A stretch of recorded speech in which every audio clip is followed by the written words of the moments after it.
Hi, this is a video response to South Africa, racist capital of the world. I'm a South African. I live in South Africa. I've lived here all my life. And I have to agree with that video. I, for one, am sick and tired of being called a racist as soon as you make any comments, seem to point out any of the negative things about this country. That is absolute bullshit, I think. One of the big questions is all the renaming of towns. The costs involved are just staggering. On News 24, they reported that changing the name of Pretoria to Tshwane would cost over R1 billion. Now, can you imagine what you can do with R1 billion? Also, they changed recently, they changed the street name in Johannesburg. The street was about 20 kilometers long. That, just changing the names on the side of a road and the names on the little boards at each T junction, that cost 250,000 rand. That's according to the Johannesburg Road Agency. To change one T junction intersection cost around 750 rand. You have to change streets. For instance, if you are traveling from Cape Town, which is about 1,700 k's, there are boards there that say this is the way to Pretoria because it's one of the major centers. So not only do you have to change all of those boards, you also have to change stationery. You have to print new business cards. The logistics in changing a name is humongous. And anybody who's ever traveled in South Africa in the last 3 or 4 years will know that heaps of his towns and cities have changed their names. Now that is extremely odd when you think that probably half of the municipalities in South Africa are bankrupt. They are technically bankrupt. They don't have money. They are some of them even have their electricity cut off by Eskom because the municipalities are not paying the money that the residents pay to them back to Eskom. Now, it would seem so wasteful that these people make that their highest priority, to change names, when people are busy starving and dying out on the streets. The government has not delivered on the things that they promised. They have not given houses to as many people as you would think. In 10 years, they've probably built 100 or 2 or 300,000. I'm sure there's some stats out there. Although you can't really trust the government stats because they lie about the crime stats all the time. And I'm sure when it comes to the good things that they've done, they also inflate those stats. They deflate it on the one hand and inflate it on the other hand. Our Minister of Safety and Security making the statement that people who are not happy with crime should just leave. That is such utter bullshit. What kind of an ignorant moron is that man? I don't want to leave this country. I was born here. And many other whites, millions of them, feel exactly the way that I do. Not all of us run away to Australia. And it's not like we can't. Many of us can. We just don't want to. South Africa is rich in minerals. We've got gold. We've got diamonds. And up to a few years ago, we used to have lots of clever people. But now they're all moving along.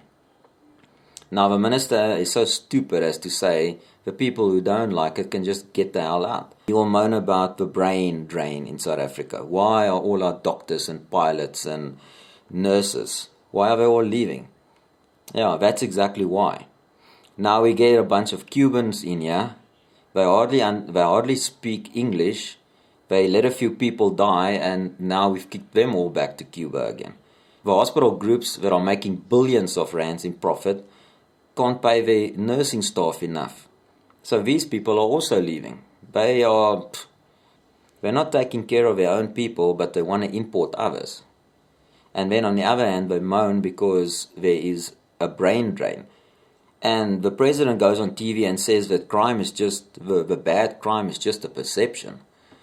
The fact is, I read a report that said that the government or the government officials have a 314 million rand security bill that they can use to get themselves guards and whatever else they need, bulletproof vehicles and whatever you can imagine. Now that's the kind of money that they spend on security. No wonder they've got no idea of what happens in the real world. They're not going to be touched by crime. Their cars that they drive are bulletproof. They've got a few guards running around them all the time. South Africa has a good police force. Many of the top guys that go with the government have been trained by the FBI and by other by other elite forces, as it were. So they are in very capable hands, but they're not affected by crime. And that's just the tip of the iceberg. People are stealing money all over the show. They take as much as they can, and when they get caught, they get suspended with full pay. So now they can even sit at home for the rest of their term for the next 2 years and not even worry about a thing. We had a guy recently that was sent to jail for fraud. He got his sentence reduced so much, he spent like a few months in there, and it was an absolute holiday. He had his own, the other prisoners were kept away from him. He's a celebrity in jail, and nothing happened. That's not going to deter anybody. Man, to do crime in South Africa is great. Wonderful. This is the best place to be a criminal, it seems. And we're not protecting our borders. We've got 10 million, which is like 1 out of 5 or 1 out of 6 people in South Africa are illegal immigrants. And they are the ones causing the big problem. The biggest problem, I'd say. Because they can't get jobs, they're not legal. They can't get decent jobs that's going to help them advance. But we put them on a train, send them back, and in a few days they're back here. Why? Because the borders are not secure. So yes, in response to your video, I agree with you. I don't know what our government has done in the last 13 years that they've been in power, but things are just going backwards. It's not going forwards. And I personally am also sick of being called a racist because you mention the things that people don't want to hear. But we can all say it's not all been bad.